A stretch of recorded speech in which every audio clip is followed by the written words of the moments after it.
మండలంలోని మూసీ ప్రాజెక్టుకు వరద పోటెత్తింది. 5 గేట్ల ద్వారా 5 ఫీట్ల మేర ఎత్తి నీటిని దిగువకు విడుదల చేశారు అధికారులు.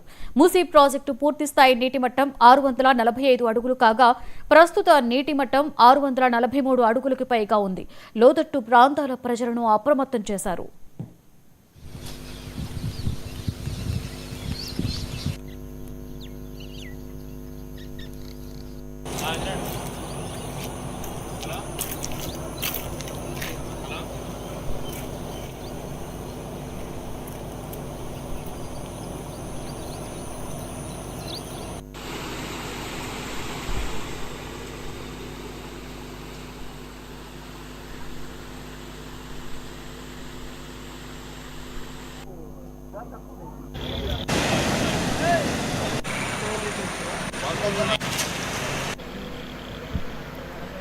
Samsung